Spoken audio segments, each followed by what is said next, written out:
Hello guys, so kamusta na nga kayo, no? Ngayon lang ulit tayo nakapag-vlog at gaya ng dati, busy tayo lagi at medyo pagod araw-araw. Yan, so bare months na nga at medyo talagang dumadami na ang mga customers at medyo kulang talaga kami sa tao, no?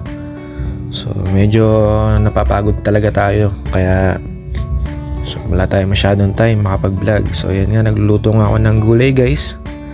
At kahapon nga lang ako ay high blood na naglalaro sa ang dugo ko sa 160-150. Then ang pinakamababa na naabot na bumaba ay 147-100 yata yun. So nag-normalize siya, medyo kinabukasan na kasi umiinom na ako ng gamot. So nagme-maintenance na nga tayo guys, no?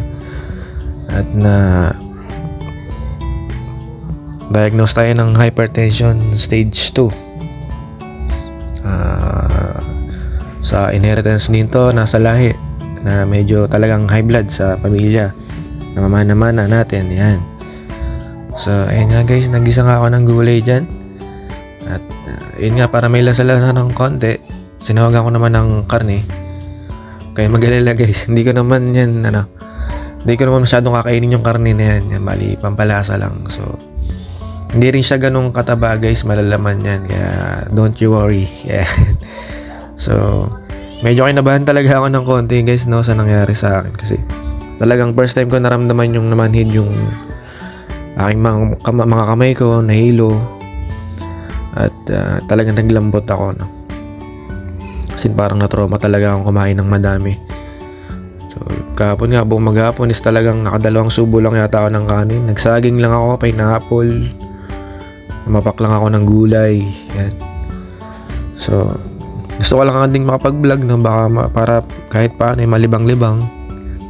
Yan, nagluto-luto ako. May luya nga pala yan guys. Gisa ng luya, kamatis, bawang, sibuyas. Nilagyan ko rin ng konting alamang. So mapapansin nyo, hindi na ako naglagay ng asin dyan kasi yung bagong alamang is medyo maalat na talaga yan guys. At bawal na din talaga ako sa maalat at mamantika. Yan. So yun nga guys, no, wag na nating hintayin umabot sa part na talagang magkaroon ng mas malaking problema. Pagka may naramdaman na tayo agad is magpa-check up na tayo, no? Although na sabihin natin enjoy natin yung pagkain, so kailangan din talaga ng konting disiplina sa mga kinakain at pahinga. Yan, so sabi nga, hindi lang naman din sa kinakain yan, minsan sa sobrang pagod, stress din nakukuha ang pagkakaroon ng high blood. So pero talagang mataas na percent talaga is namamana mo siya. Gaya nga nung nakaraan, isa na lang naman yung kinain ko, okra lang, konting kanin, nilaga. Pero matake talaga siya yung high blood ko guys. Ang taas talaga, hindi talaga ako pinapasok, pinauwi ako ng clinic namin. Ayan, so itong vlog na to is talaga nagkukwento lang ako sa inyo guys, at gusto lang din naman may upload tong video at wala rin akong nai-upload yan. So sabay-sabay ko na nga yan guys, ginisa ang gulay. So ang gagawin ko is mamapapak lang talaga ako ng gulay guys. Kalabasa, ampalaya. Yan, sabay yung gamot na nireseta sa akin, Losartan. 10 mg ang na rin. Kasi mataas.